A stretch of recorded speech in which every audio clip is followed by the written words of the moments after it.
I'm a working policeman, and so I go handle calls, and sometimes the greatest difficulty is the management perceiving that the public wants us to be politically correct. The people who pay my salary want me to protect them. They don't want me to infringe on their rights, but they also don't want to see it because sometimes it's ugly when we have to protect their rights.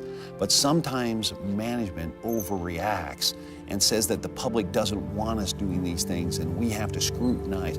Do we make the officers afraid to defend themselves?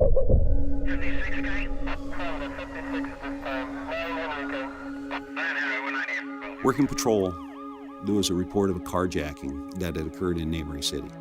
The vehicle was a taxi cab van. I used a pit maneuver and put the front left quarter panel of my vehicle against the right rear of his and turned him, pushing him into the curb, pinning his vehicle with my police car. We shot him with a taser, had no effect at all.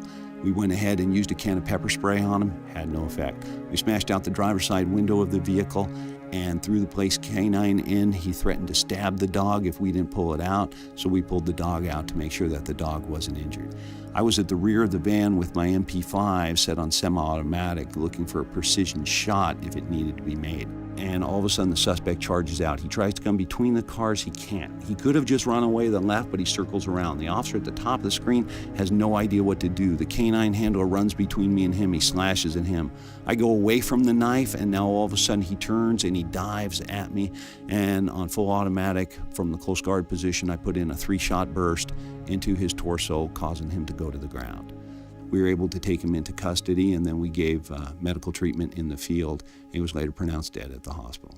Suspects are becoming more aggressive. They're becoming more empowered. They're getting, not necessarily weapons, but they're getting the desire to fight us because they know nothing's going to happen to them when they fight us. They know that our police department's not going to investigate them. They're going to investigate the officer who had to defend himself. So we've become so politically correct that we're incorrect at this point.